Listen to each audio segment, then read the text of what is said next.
It was Asa, a great day in the history of Omuaran kingdom, usually celebrated every 6 months of the year. It was a day chosen for palace and market women to come together and appreciate their gods for having treated them well and protected them from the hands of their enemies, who would have stopped at nothing to destroy them. During Asa, they would always dance round the village and gather in the palace with various gifts for the king, chief priests, and their gods.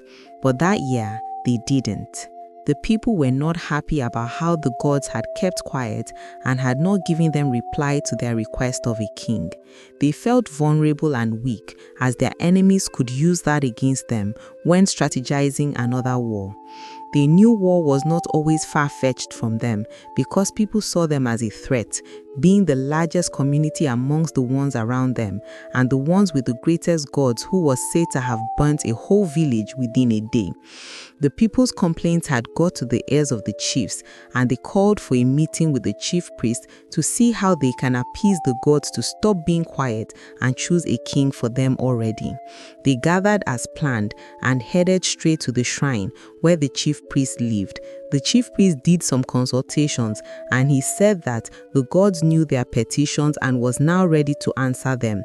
They jumped for joy and asked for the next step, as they prayed in their minds that the gods made their choice that day, seeing that the whole village were already waiting for them in the palace. The chief priest, after consulting the gods, decided to follow the chiefs to the palace to make the selection process easy and done in the presence of everyone. They waited a while for the chief priest to get himself ready for the long journey because the shrine was very far from the village central. He packed all he wanted to pack, and they all started their journey. People were trooping inside the palace, having their seats in order of arrival and waiting for the long-awaited Asa meeting to start. They were all looking sad and curious as to what was keeping the chiefs late. They murmured and discussed in twos and threes the possibility of the neighboring kingdom warring against them anytime soon, and how they had no king to stand in their defense together with the other warriors. They had been dragging a piece of land with them for a long time now. This other village had claimed the land was their forefathers, and Omuaran people didn't want to let go. They resorted to fighting for it and agreed that the winner of the battle would become the rightful owner of the land. After a while, the chiefs marched in with the chief priest. The people at this point stopped talking and focused more on the reason the chief priest had come around for the Asa. They hardly saw the chief priest in the palace, so they wondered what had brought him down this time and prayed in their hearts that his coming would bring answers to their request for a king. One of the chiefs climbed what looked like a podium in front of the people to address them. He greeted them and welcomed them to a gathering that was supposed to be a celebration of protection, but was now a gathering of quest for a king. He explained that he and the rest chiefs had been on the search for a new king since the death of the previous king. He put their minds at rest and said their request had now been considered by the gods. Now the people had started gaining insight to the reason why the chief priest had come around for the other. He invited the chief priest out and left him to do the talking. Good day, everyone. I'm happy to announce to you that the gods are finally ready to appoint you a king. The chief priest said this with loudness and enthusiasm because he believed that was a great news to the people. He further said, I would want all family heads to wait while the rest of you go home. These ones, he pointed at the family heads who were already separating themselves from the people. They will give you feedbacks as soon as we are done here. The people though felt they should have been allowed to stick around rather than going home, but they went home knowing that the chief priest's instruction was in their best interest. The chiefs waited till the crowd of people at the palace reduced, leaving the family heads alone with them. Then they tapped the chief priest to start the process already. They were very eager to know who their next king would be. The chief priest brought his cowries and started consulting the oracles, calling each family head's name as he did each of the consultations. He did this till he got to the last person, hoping that that would be the God-chosen one. He consulted the gods for the umpteenth time, but the answer was negative. He felt disappointed and stupid. He thought of why the gods would make him come all the way down to the palace to make fun of himself. He became a little afraid of what the chiefs would say if he told them the king was none of those ones there. He then thought of a solution. that if the gods had really told him their chosen king was one of the village family heads, and it was none of those present at the palace, then it would be that one of the family heads was absent from that meeting. He looked up and told the last family head standing in front of him while he consulted the gods that he wasn't the one. Everybody shouted in disbelief. But he calmed them with the revelation that someone was missing in that meeting and that that person might be the chosen one. Just as they were rumbling on who the person could be, a 40-year-old young man walked into the palace. He was the oldest in his family and had watched his father and uncles die years ago. He had been on the farm working since the day before that day and only left when he was done with his work. He remembered that day was Ava and decided to go to the palace. On his way home, he entered the palace, sat down. He wondered why the people in the palace were few, why the village women were not present. He concluded that they must have gone on a village errand, since that wouldn't be the first time. Immediately he took his seat. The chief priest cited him and called him forward. He consulted the gods with the hope that he would be the one. He seemed to be the last said person they were all thinking of going in search of before his arrival, so if he ended up not being the one, it would make everyone, including the priest, worked up. He prayed silently as he continued the consultation that this would not be one of times the gods would keep quiet and watch the villagers rain so all sort of unpleasant words on the hen. As he was about turning his face away from whatever he was doing to tell the people that the gods had given same reply as the others, he got a very bright signal on his consulting board, which was not only obvious to him but also to the rest of the house. He was so happy the gods didn't put him to shame and was now certain he heard rightly when the gods said to him that they were going to appoint a king that day. After they had all seen the bright light, they all stood up and bowed for this young man who was now their king to be.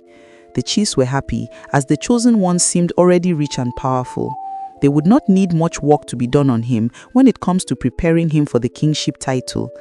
They believed a poor king would depend so much on the people's proceeds to feed, and it would make life unbearable for the villagers.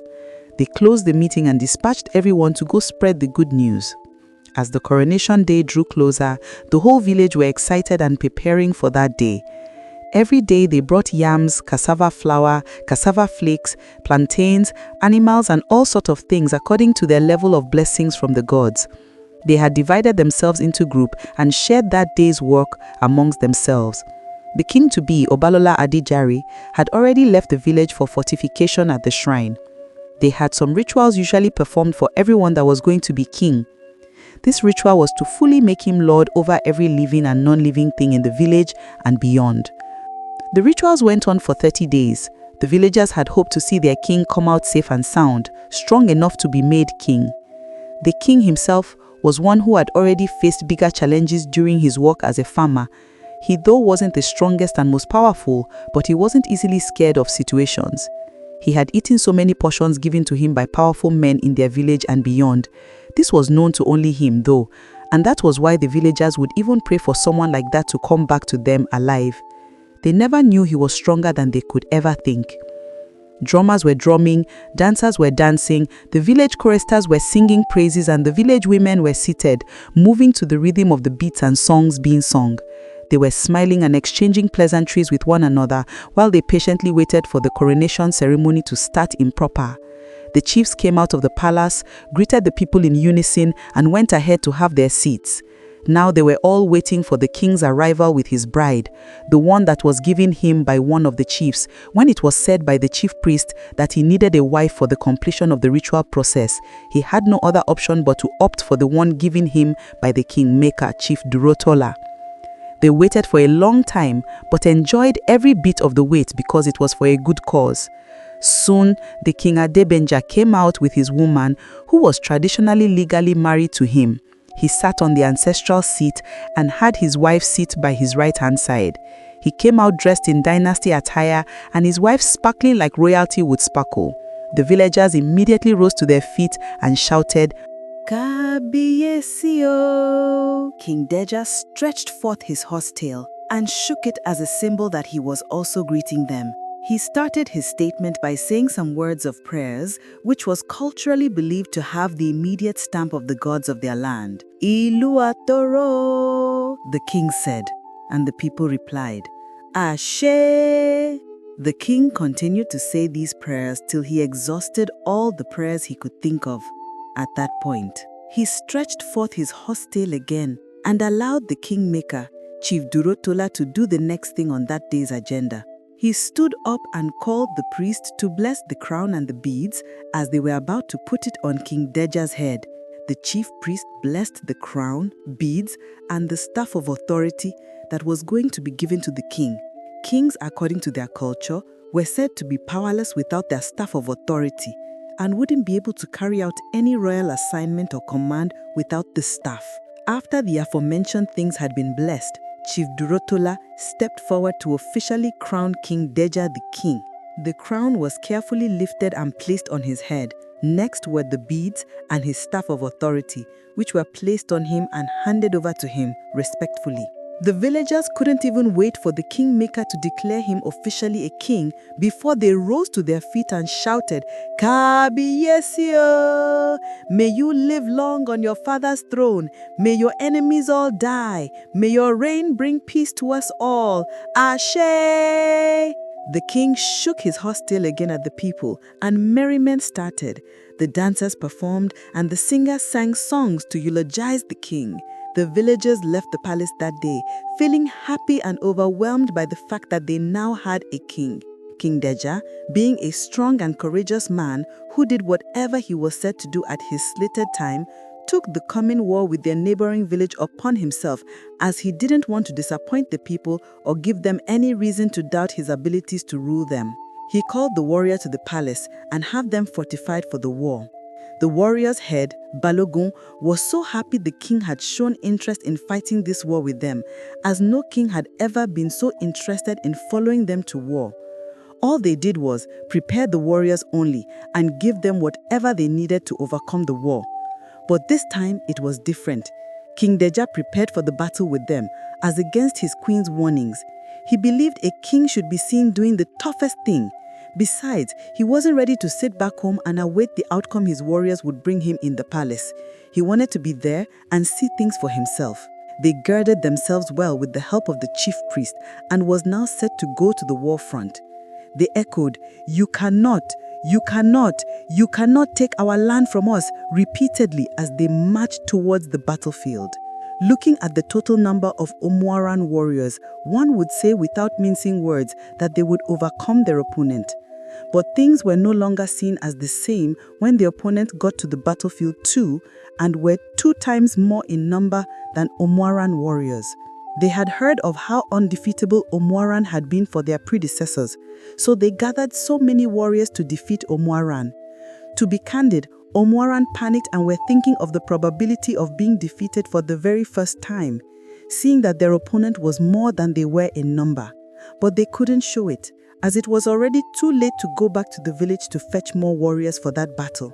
King Deja looked at his warriors, signaled them to put their minds at rest, and swung his hands in a forward direction, which passed the message to half of the warriors to attack their opponent. Obatola watched his warriors struggle with their lives, and he immediately wished he hadn't followed them as the war continued in favor of Omuaran's opponent. Suddenly, a gun was shot at the king's direction, and all the warriors who stayed back with the king rushed to see how badly he was hurt.